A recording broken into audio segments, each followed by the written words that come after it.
유튜브로 온라인 예배 드리는 분들, 또 이렇게 이 자리에 함께 오신 여러분들 예수님의 이름으로 환영합니다. 오늘 함께 나눌 말씀의 제목은 위로의 하나님입니다. 여러분, 요즘 날씨 꽃샘추위를 지나더니 따사로워졌습니다. 봄이 많이 위로가 되십니까? 저는 추운 겨울을 지나서 요즘 우리에게 찾아온 이 봄이 정말 위로가 됩니다. 그래서 따사로운 햇살을 좀 더 많이 받으면 좋겠다. 또 부드러운 봄바람 좀 많이 느끼면 좋겠다. 그런 생각을 하고 있습니다.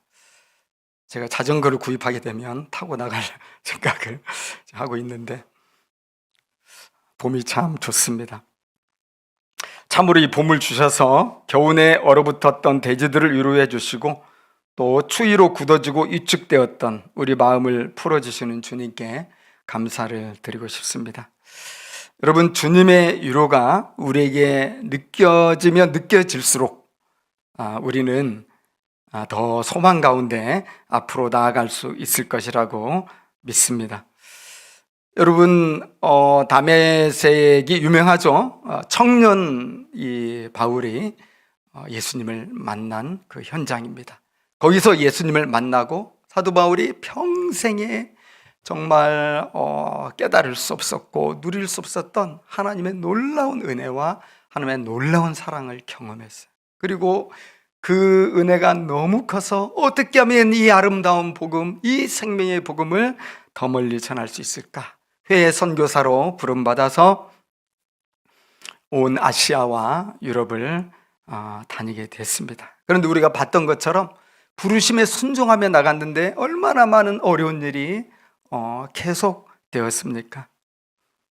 가는 곳마다 박해를 많이 받았습니다. 돌에 맞아 죽기 직전까지 가기도 했고요. 매를 맞고 피투성이가 되어서 감옥에 갇히기도 했고요. 사실 죄 지은 것도 없는데 얼마나 가는 곳마다 회방을 받아서 쫓겨다녔습니까? 그런데 참 감사하게도요, 그렇게 시련이 많고 어려운 일이 많은데 포기하지 않는 거예요. 낙심하지 않는 거예요. 뒤로 물러가지 않는 거예요. 갑니다, 앞으로. 여러분, 그 비결이 무엇이라고 생각합니까? 우리들도 적용해서 물어볼 수 있을 것 같아요. 우리가 힘들고 어렵지만 포기하지 않고 계속 간다면 어느 때 그렇습니까? 그것은 새로운 위로가 우리에게 왔을 때 그래요. 새로운 위로가 왔을 때 우리의 힘을 얻어서 앞으로 가죠. 바울 같은 경우는 하나님의 위로라고 생각합니다. 하나님께서 뜻밖의 위로로 격려해 주시고 힘을 주시기 때문에 사실 앞에 고난이 예상이 되었지만 그래도 갈 수가 있었던 거죠. 그런 위로가 여러분들의 삶에 항상 가득하길 바랍니다. 그래서 그냥 여기까지다 하고 머무는 게 아니라 너무 위로가 커서, 주님의 사랑이 너무 커서 앞으로 전진해 갈 수 있는 우리 모두가 되면 좋겠습니다. 여러분, 바울이 빌립보에서 겪은 고난은 결코 작은 것이 아니었죠. 물론 빌립보의 그 감옥문이 열리고 간수의 가족들이 구원받는 이런 놀라운 일도 있었지만은 피투성이가 될 정도로 매를 맞고 깊은 감옥에 갇혔었는데 어떻게 그 고난을 쉽게 잊을 수가 있겠습니까? 더 이상 또 그런 빌립보에 머물 수 없었기 때문에 이제 새로운 지역으로 이동하게 되었습니다. 그것이 오늘 17장 1절 말씀에 나오죠. 암비볼리아 아볼로니아를 지나 데살로니가에 이르렀다, 이렇게 이야기하고 있습니다.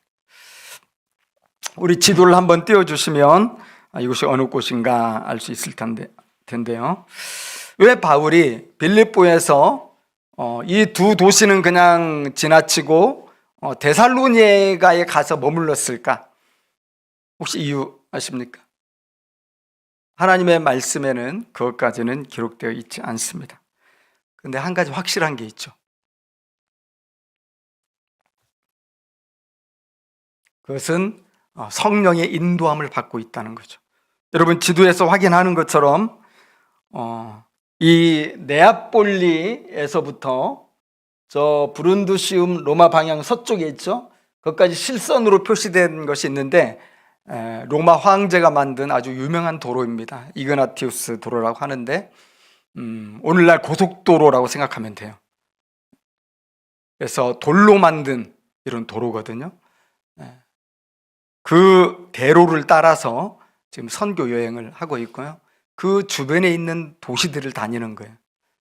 그게 바로 암비볼리, 아볼로니아 있는데 거기는 그냥 사역하지 않았고 데살로니아에 갔습니다.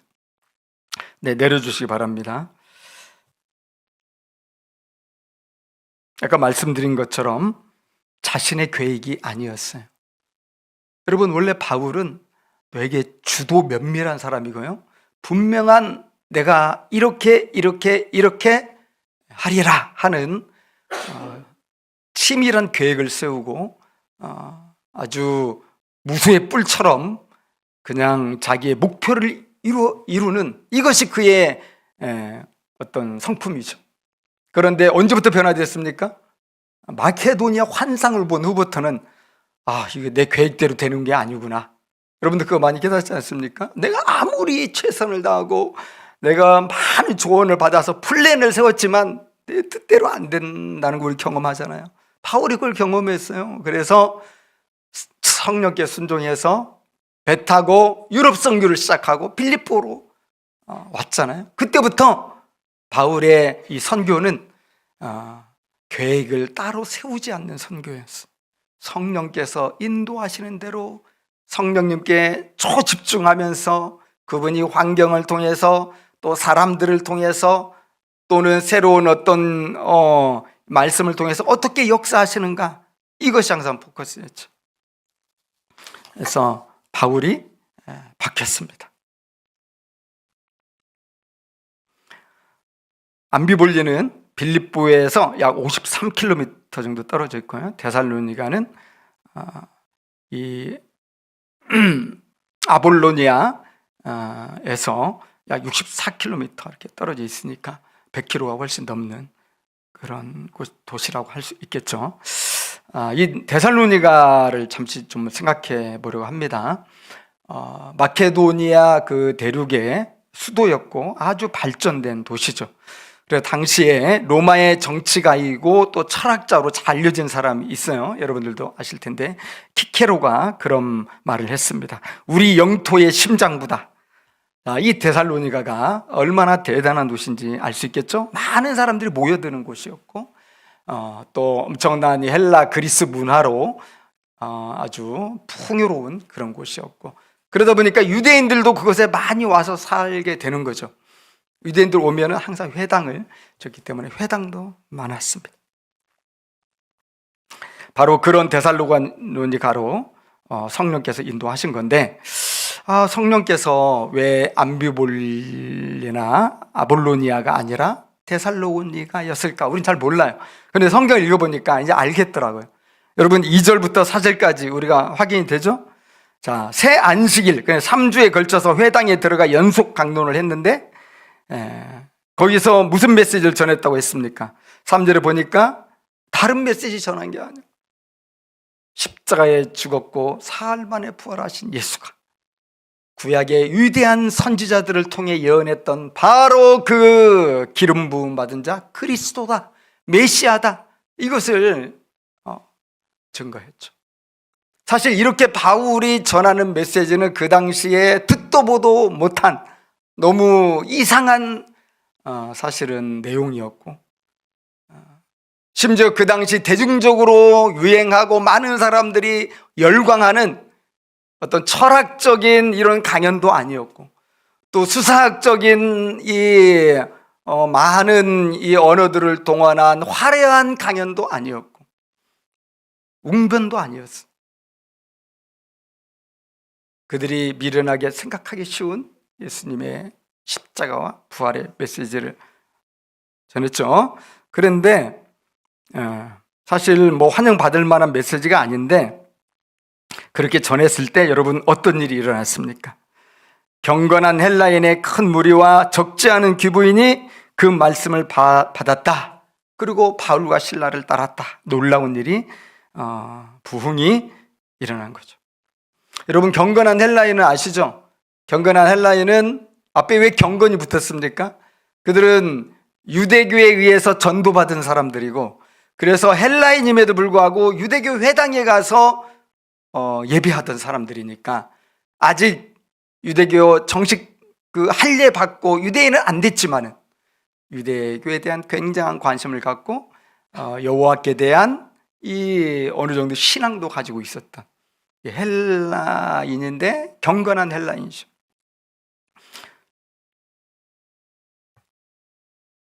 아마도 얼마 지나지 않으면 할례도 받을 만한 사람들이었을 거예요.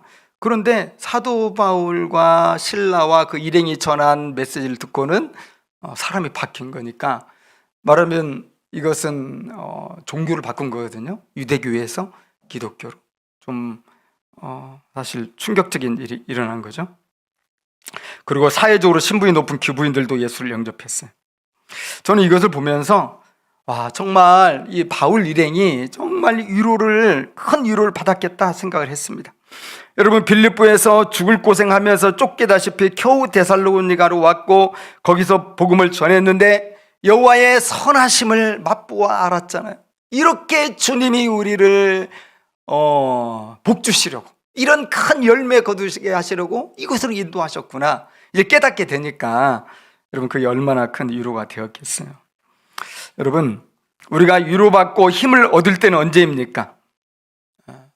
자신이 엄청나게 노력해가지고 어떤 목표를 달성했을 때 어떤 성취감으로 우리가 위로받을 수 있겠죠?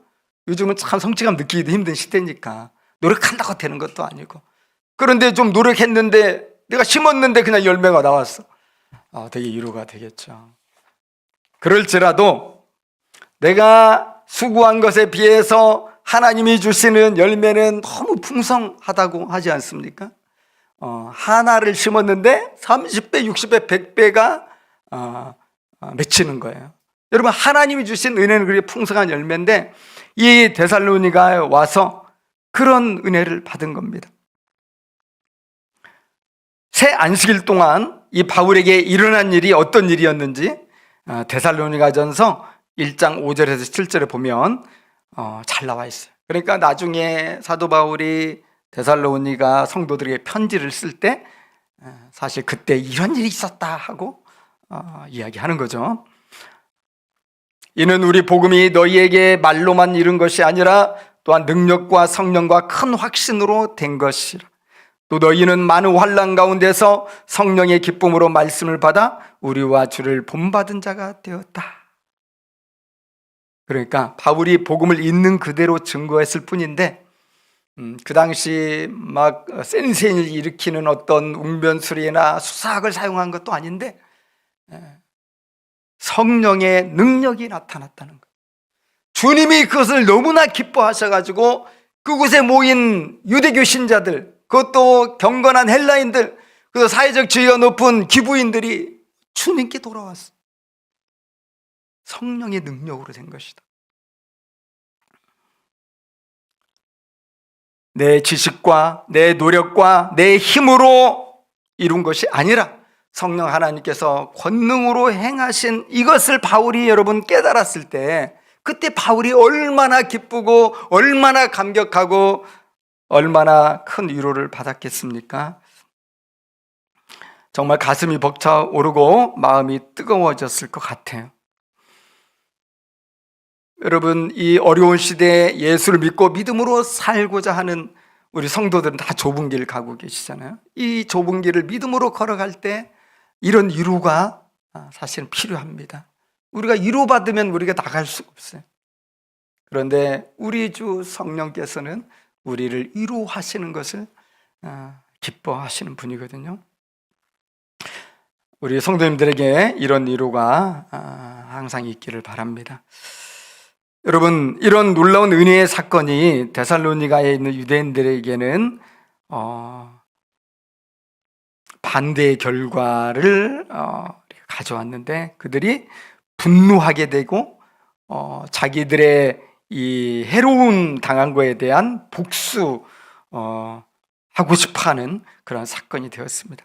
5절에 보면 어떤 유대인들이 시기했다 했는데 누구겠어요? 회당의 지도자들이고 랍비들이고 바리새인들이겠죠. 그들이 왜 시기했겠어요? 아까도 잠시 말씀드렸지만 정말 이 유대교인들은 전도를 열심히 합니다. 정말 어디든지 다녀가지고 한 사람이라도 유대교인 만들려고 애를 쓰니까요. 여러분 데살로니가는 정말 낯선 곳 아니에요?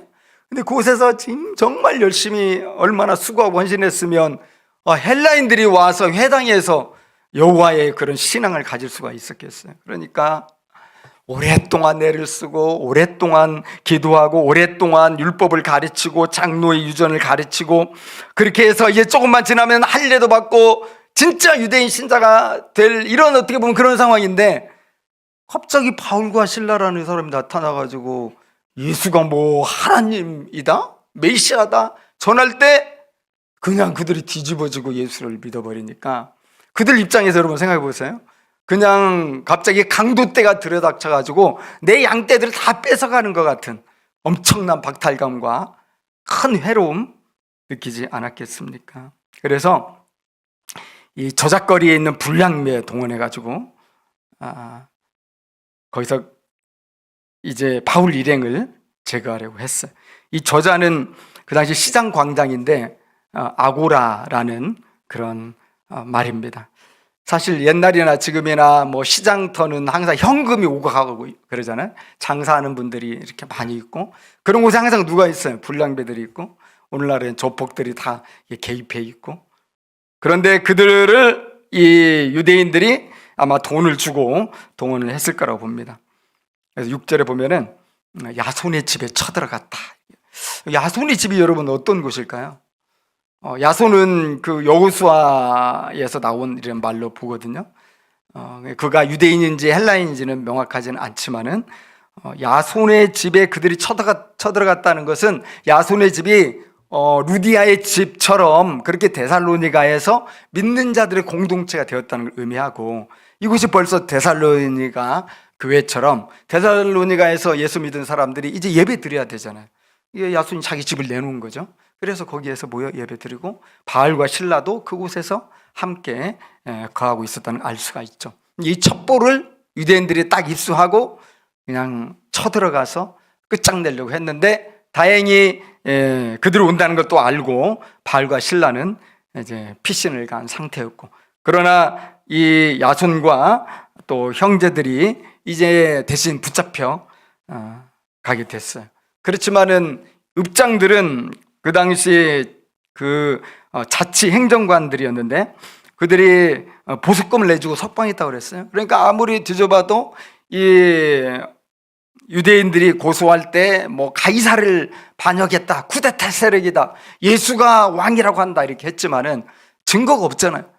그러니까 결국은 보석금 받고 야 다시는 집회하지 마 하면서 풀어졌다는 것입니다. 그래서 사실 이제 혼란스러운 일을 데살로니가에서 겪었어요. 그지만은 하나님께서 거기에서 주신 성령의 이루와 은혜는 결코 감소시킬 수 없었을 것이다. 그렇게 생각합니다. 여러분 복음과 함께 고난당하고 있는 바울 일행에게 하나님의 이루가 성령의 역사와 놀라운 부흥을 통해서 왔어요. 그런데 제가 살펴보니까 그게 다가 아니었습니다. 그게 다가 아니었고 또 다른 위로가 바울과 실라에게 아주 크게 임했는데 그것은 사람들을 통한 위로였어요. 동역자들을 통한 위로였습니다. 여러분 우리가 생각해 보면 금방 알겠지만 데살로니가는 엄청난 도시지만 바울과 실라로서는 한 번도 가보지 못한 곳이 처음 갔습니다. 처음 성령의 인도함 따라 그냥 갔는데 전혀 경험이 없는 낯선 곳인데 거기에서 이렇게 어려운 일을 당했을 때 어디로 도망쳐야 될지 그 다음 어느 지역으로 가야 될지 알겠습니까? 모르겠습니까? 너무 어렵고 힘들고 정말 막막할 수 있겠잖아요. 그때 하나님께서 천사처럼 보내가지고 바울과 실라가 이 위에 처해 있을 때 섬겨준 사람들이 있었다. 10절이죠. 밤에 형제들이 그 바울과 실라를 배려하러 보내니 그들이 이르러 유대인의 회당에 들어가니라. 그래서 밤이라는 말이 되게 의미가 있잖아요. 왜 한밤중에, 깜깜한 밤중에 이렇게 도망을 쳐야 됐습니까? 그 정도로 유대인들의 이 반대와 박해가 심각했다는 거고, 그래서 아무도 모르게 이 형제들이 바울과 실라를 베레아라는 또 다른 지역으로 인도해서 피난 가게 했습니다. 여러분, 그럼 베레아는 어딜까요? 베레아는 데살로니가에서 남서쪽으로 약 80km 떨어져 이런 곳인데, 여기는 이그나티우스 도로변에 있던 도시는 아니에요. 거기서도 한참 내려가야 되는 작은 소도시. 그러니까 우리가 말씀 읽어봤지만 베레아 사람들은 되게 신사적이어서 말씀을 잘 받았다. 그러니까 데살로니가에 있는 유대인들과 다르게 베레아에 있는 유대인들은 되게 열려 있었다, 이런 장면들이 나오는데, 아무래도 그곳이 좀 사람들이 덜 모이고 또 덜 경쟁적이고 세상적 문화가 덜 발달된 곳이기 때문에 그만큼 좀 순수성이 살아 있어서 그러지 않았나, 그런 생각을 우리가 할 수가 있습니다. 자, 그렇게 이제 베레아로 가게 됐는데, 여러분, 베레아를 바울과 실라가 어떻게 알고 그쪽으로 피신을 했겠어요? 결국은 토박이들인 데살로니가 형제들이 모든 걸 잘 알고 가장 피신하기 좋은 그리로 인도한 거죠. 근데 또 이 끈질긴 데살로니가 유대인들이 추격해 왔거든요, 그곳까지. 그럴 때 14절에 있는 것처럼 또 형제들이 등장하고요, 15절에도 보면 바울을 인도하는 사람들로 다시 등장하고, 바울이 그 위험한 데살로니가 베레아 거기를 벗어낼 때까지 이분들이 끝까지 섬겨주었어요. 결국 이 선교라는 거, 하나님의 이 뜻을 행한다는 거, 여기에는 독불장군식으로 하면 안 된다는 거죠. 하나님이 보내신 통역자들과 함께 해야 된다는 걸 우리가 보게 되는데요. 우리가 봤던 것처럼 가는 곳마다 바울 일행이 위험한 순간들을 겪었는데, 그때마다 현지 지리를 아주 잘 아는 듬직한 믿음의 형제들이 있어서 모든 위기들을 극복할 수 있었죠. 저는 좀 궁금했습니다. 야, 그러면 이 형제들은 도대체 누구냐? 어떤 형제들이길래, 본인도 여러분 위험한 거 아닙니까? 스스로를 사실은 위험에 빠뜨리는 행위를 한 거죠. 어차피 바울과 실라는 떠나야 될 사람이고, 자기들은 데살로니가 베레아에서 계속 있어야 될 사람인데, 거기서 유대인들이 찍히면 어떻게 돼요? 앞으로 삶이 곤란해질 수 있는 거예요. 그들이 아주 극렬하게 반대하는데, 그런데도 이 형제들이 바울과 실라를 그렇게 섬기고 도왔다. 이건 대단한 믿음이 아닌가, 이런 생각이 드는데요. 사실 바울의 선교 여행을 보면요, 가는 곳마다 좋은 사람들을 만나요. 자기 계획을 버리고 성령의 인도하심을 따라서 다녔을 때 성령님께서 준비한 사람들이 있었죠. 대표적으로 여러분, 빌립보 하면 누가 생각납니까? 루디아가 생각이 나죠. 그러면 루스드라 하면은 누가 생각납니까? 루스드라에서 돌에 맞아서 죽기 직전까지 갔죠. 거기서는 바울이 평생 의지하고 자신이 받은 복음을 전수했던 평생의 동역자, 영적인 아들 디모데를 만나게 되죠. 그러면 여러분, 데살로니가도 성령이 인도함 받아 갔는데 거기서도 누군가 만났을 거 아니에요. 근데 오늘 본문에 보면은 데살로니가 베레아에 그냥 여러 형제들의 도움을 받게 돼 있는데, 제가 이렇게 다른 또 서신서들을 쭉 이렇게 읽어보면서 찾아보니까 적어도 3명이 있더라고요. 데살로니가에서 2사람이 있었고 베레아에서 1사람이 있었는데, 그 3명만 있었다는 건 아니고 대표적인 사람들이었을 거라고 봐요. 사도행전 29장 4절에 보면은 아시아까지 함께 가는 자는 베레아 사람 브로의 아들 소바더는 베레아에서 예수님을 영접한 사람이고요. 데살로니가 사람 아리스다고와 세군도가 있었다 그랬어요. 그러니까 아리스다고와 세군도는 데살로니가에서 예수님을 믿고 정말 성령으로 세례받으면서 바울의 헌신적인 동역자가 되어서 바울을 도와준 일꾼들인 것을 알 수가 있습니다. 여러분, 특별히 아리스다고는요, 여러 번 언급될 정도로 유명한 바울의 위로자였어요. 이후에 에베소에서 바울이 우상숭배자들의 공격을 받아서 큰 위험에 처하는 일이 있었거든요. 그때 곁에서 함께 고난을 당해준 사람, 내가 정말 힘들고 어려울 때 도리어 나를 떠나지 않고 더 가까이 해준 사람, 여러분 고맙지 않습니까? 보통 우리가 뭐 잘 나갈 때는 친구들 많아요. 근데 우리가 실직하거나 또는 아프거나 당장은 떨어지지 않더라도 한 1, 2년 지나면 사라지죠. 가장 어려울 때 오히려 바울과 또 함께 했던 사람이 아리스다고라는 사람이고, 그는 데살로니가 사람이었다. 사도행전 19장 29절 보면요, 온 시내가 요란하여 바울과 같이 다니는 마게도냐 사람 가이오와 아리스다고를 붙들어 일제히 연극장으로 달려 들어갔다 되어 있고요. 골로새서 4장 10절에 보면 감옥에도 함께 갇혔다. 아리스다고가 나와 함께 갇힌 아리스다고와 바나바의 생질 마가와 이렇게 언급이 되고 있습니다. 그래서 우리가 빌립보 하면 루디아를 생각하는 것처럼 데살로니가 하면은 우리 아리스다고를 좀 생각할 필요가 있어요. 데살로니가에도 이렇게 정말 든든한 동역자를 하나님이 보내주셨구나. 그래서 여러분, 바울의 이런 선교, 이런 사역들 보면 결국은 주님이 보내주신 귀한 사람들과 함께 했던 사역이고, 정말 그분들이 없었다면 바울이 과연 이렇게까지 대단하게 이 선교를 할 수 있었을까? 우리가 그렇게 의문을 가져볼 수 있는 겁니다.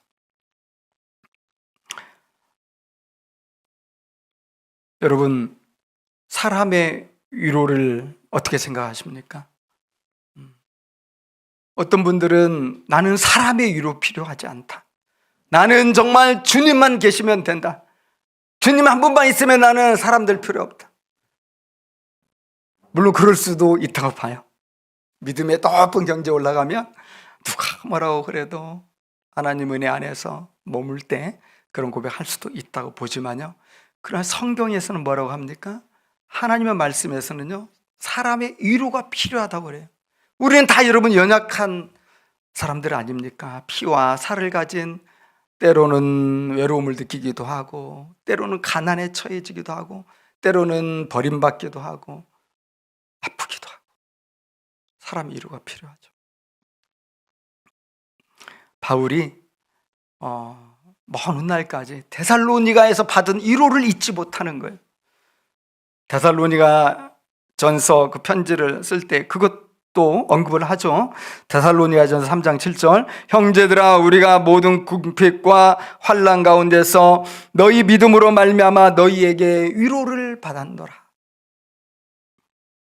성령의 역사로 하나님의 위로도 받지만, 이렇게 하나님이 생각지도 않게 보내주시고 만나게 해주신 사람 통해서 큰 위로를 받는 거죠. 빌레몬 1장 7절에서도 이렇게 말합니다. 형제여, 성도들의 마음이 너로 말미암아 평안함을 얻었으니 내가 너의 사랑으로 많은 기쁨과 위로를 받았노라. 그래서 바울은 이제는 너희 성도들끼리 서로 위로하라고 이야기를 합니다. 데살로니가전서 4장 18절, 그러므로 이러한 말로 서로 위로하라. 여러분, 우리는 위로가 필요하지 않습니까? 마치 위로가 필요 없는 사람처럼 이렇게 당당하게 이렇게 사는 경우도 있지만요, 사실 우리는 살과 피를 가진 따뜻한 사람의 그 위로를 누구나 다 필요로 하는 겁니다. 그래서 우리 목장 모임 하잖아요. 서로 많이 위로해 주면 좋겠습니다. 지난 일주일 동안 또 얼마나 수고가 많았는지, 얼마나 또 이 직장 생활하면서 스트레스를 많이 받았는지, 수고했다. 우리가 진정한 위로자가 되려면 남의 약점을 들추기보다는, 남의 단점을 지적하기보다는 내가 힘이 좀 있다면 그것을 내가 대신 감당해 주는 거죠. 그리고 위로의 말을 건네줄 때 그것이 진정한 위로가 될 줄 믿습니다. 여러분, 위로받으면 힘이 납니다. 뜻밖의 위로를 받으면 더 큰 힘이 납니다. 그런 위로가 필요해요, 우리는. 저는 우리 하나마을 교회가 정말 그런 위로가 가득한 교회가 되면 좋겠어요. 이곳에 와서 위로받고 힘을 얻어서 또 새로운 이 월요일 시작하고 생활 속으로 소금과 빛으로 부름받은 자로서 우리가 용기 있게 나가는 거죠. 여러분, 위로받았기 때문에 그 다음 바울과 실라가 베레아에 가서 회당에 또 가는 겁니다. 여러분, 데살로니가에서 끔찍한 유혹을 겪었잖아요. 만약에 야손의 집에서 정보가 좀 늦어가지고 폭도들이 쳐들어오는 걸 피하지 못했다면 바울과 실라는 거기서 체포돼가지고 아니면 광장으로 끌려나가지고 돌에 맞아 죽을 수도 있는 겁니다. 유대인들이 돌에 돌 던져서 투사형 많이 하지 않습니까? 끔찍한 데살로니가인데 왜 그런 일을 겪었어요? 데살로니가 회당에서 말씀을 전했더니 그런 박해를 겪었잖아요. 그래서 천신만고같이 야밤 이 도주하듯이 도망쳐가지고 베레아를 갔단 말이에요. 그럼 거기 가서 좀 조용히 있어야지. 근데 거기 가서도 또 회당해가지고 또 예수는 그리스도라고 또 이렇게 복음을 전하잖아요. 야, 그 힘이 도대체 어디서 나오는 걸까? 그 용기와 그 당당함이 또다시 어디서 나왔던 것일까? 여러분, 그것이 바로 하나님의 위로라고 하는 것입니다. 여러분, 우리가 두려워서 걱정돼서 하나님의 일을 못하는 게 아니에요. 우리가 주님이 부르시는데 왜 믿음으로 헌신하지 못하는가? 그 이유는 하나님의 그 위로를 모르기 때문이죠. 하나님의 위로와 우리 주님이 주시는 이 성령의 축복은 세상에 당하는 환난보다도 훨씬 크다는 것입니다. 세상보다 크신 주님께서 우리와 함께 하시고 때마다 일마다 위로해 주신다는 믿음이 있으면 우리는 고난이 기다려진다 할지라도, 좁은 길이라 할지라도 용감하게 갈 수가 있겠죠. 우리가 좁은 길을 기쁘게 걸어갈 수 있다면 그 사람이 생각이 없는 사람이거나 아니면 굉장히 그냥 단순한 사람이거나, 여러분 그게 아니에요. 오해하면 안 돼요. 야, 쟤는 진짜 단순하게 믿어, 맹목적으로 믿어, 이게 아니라는 거예요. 그가 남이 알지 못하는 하나님의 위로가 가지고 있는 거예요. 그래서 남이 하지 못하는 도전과 믿음의 수고를 기쁘게 감당한다는 거죠. 주님이 어떻게 위로해 주신다는가 오늘 우리에게 보여주셨죠? 사람들을 통해서 위로해 주신다. 믿음의 형제자매들을 만나게 해주셔서 위로해 주시고 힘을 얻게 하신다. 그것입니다. 여러분, 바울 일행들처럼 해외 선교사는 아니지만 우리도 선교사죠. 세상 한복판에서 주님의 교회를 이루라고 부름받은 사명인들이고, 또 우리는 너희는 세상의 소금이다, 너희는 세상의 빛이다. 그래서 세상 속에 우리는 부름받은 생활 선교사들이죠.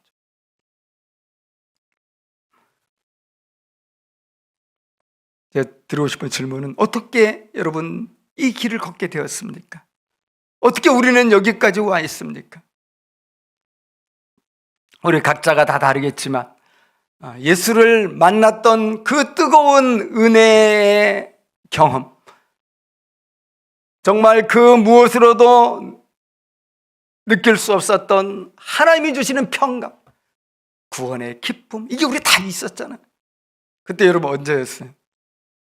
저는 대학 다닐 때 그런 하나님의 은혜를 맛보게 되었고, 그것 때문에 사실 제가 있는 겁니다. 여러분도 아마 어느 순간 그런 은혜가 있어서 여기까지 오게 되었을 텐데, 그런 은혜가, 그런 위로가, 그런 기쁨이 없었다면 우리는 절대 이 자리까지 신앙의 삶을 이어오지 못했을 것입니다.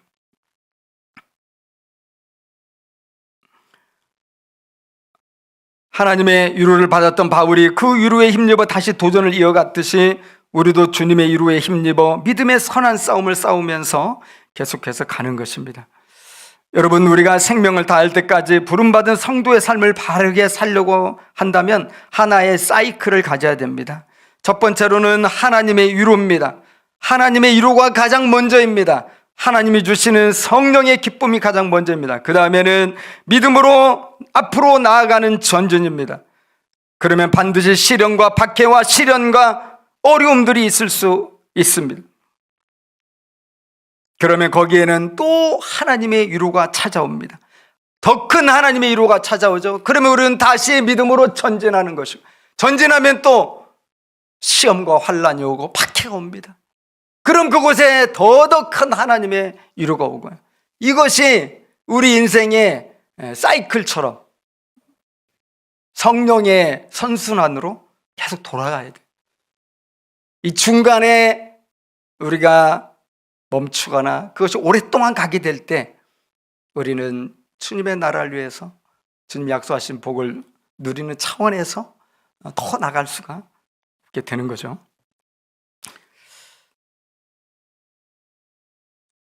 그래서 이 어떤 성령의 선순환 사이클이 무너지지 않도록, 그러려면 우리가 체인 관리를 잘해야 되겠죠. 그리고 봄이 되니까 많은 사람들이 자전거 타고 나오는 것 같아요. 이 자전거에서 뭐가 가장 중요하겠습니까? 여기 자전거 아주 매니아가 있긴 하지만 가장 중요한 건 전 잘 모르지만 제가 볼 때는 체인이에요. 체인에 문제가 생기면 더 이상 자전거는 굴러갈 수 없어요. 체인은 많은 이 부품으로 체인이 이렇게 구성이 되잖아요. 그래서 작은 체인 하나 녹슬어서 망가지거나 빠지거나 하면 더 이상 자전거는 사용할 수 없는데, 그런 것처럼 우리가 이 사이클을 수시로 점검하면서 내가 지금 이 성령의 선순환하는 사이클로 지금 살고 있는가, 그래 점검을 해야 될 것 같아요. 근데 이 체인을 망가지게 하는 게 있죠. 제가 볼 때는 그게 뭐냐면 현실 안주입니다. 여기가 좋사오니 그러면 그때부터 세속적인 사이클이 작동하게 되는 거예요. 여기가 좋사오니 하지만 우리가 거기에 만족합니까? 우리 절대 만족 못해요. 더 좋고 싶어요. 더 큰 만족을 향해 가고 싶죠. 그래서 우리는 또 원대한 계획을 세웁니다. 내가 여기 성공했으니까 내가 더 큰 꿈을 꿔야지. 그러면 그게 다 이루어집니까? 우리는 더 큰 꿈을 꿀수록 더 많은 좌절과 절망을 경험하게 돼요. 이게 반복이 되면 이제 무기력하게 되는 거죠. 그래서 그런 사이클 속에서 결국은 세상적인 불만족과 만족 사이 시계추처럼 왔다 갔다 하면서 현실적인 그 행복주의자로 우리가 살아가게 되는 겁니다. 사랑하는 여러분, 오늘 성령을 따라 행한 바울 일행이 보여준 것처럼 하나님의 은혜가 임했을 때 우리는 안주하지 않고 시련이 예상되더라도 다시 도전하면서 나아가는 것이 더 큰 주님의 위로를 받는 첩경이 되는 것입니다. 사랑하는 여러분, 하나님의 사랑과 위로에는 부족함이 없습니다. 로마서 8장 32절입니다. 자기 아들을 아끼지 아니하시고 우리 모든 사람을 위하여 내어주신 이가 어찌 그 아들과 함께 모든 것을 우리에게 주시지 않겠느냐. 아들까지 내어주신 주님이십니다. 우리를 위해 무엇을 아끼시겠습니까? 로마서 8장 38, 39절입니다. 내가 확신하노니 사망이나 생명이나 천사들이나 권세자들이나 현재리나 장래리나 능력이나 높음이나 기품이나 다른 어떤 피조물이라도 우리를 우리 주 그리스도 예수 안에 있는 하나님의 사랑에서 끊을 수 없으리라. 여러분, 우리 가는 길에 어떤 위험이 도사리고 있을지라도 또 어떤 어려움을 만날지라도 그 무엇일지라도 그것은 결코 예수 그리스도 안에 있는 하나님의 사랑 안에서 우리를 끊을 수 없는 것입니다. 그러므로 사랑하는 여러분, 받은 은혜에 안주하지 마시고 거기에 머무는 대신에 앞으로 나아갈 수 있으면 좋겠습니다. 여기가 좋사오니 베드로와 야고보와 요한이 너무 큰 은혜 받아서 머무르려고 할 때 조막셋을 짓고 예수님 여기서 살아요 할 때 예수님은 정신 차리라고 하시면서 십자가가 기다리고 있는 저 산 아래로 내려가자, 산 밑으로 가자, 그렇게 말씀하셨습니다. 여러분, 그 어떤 위험도 그 어떤 곤란함도 우리를 무너뜨릴 수 없어요. 주님은 세상보다 크신 전능하신 하나님이시니까 그 주님께서 내가 너를 세상 끝날까지 함께하고 임마누엘 우리를 돌보겠다고 하시지 않았습니까? 겨우내 얼었던 땅을 뚫고 거친 광야로 나오는 저 연약한 새싹들처럼 다시 새롭게 믿음의 도전을 할 수 있기를 축복합니다. 용기를 내어 걷는 우리 성도님들의 신앙적 도전과 우리 교회의 도전에 성령의 위로와 자비가 더욱 함께 해주시기를 간절히 기도합니다. 우리 함께 기도하겠습니다.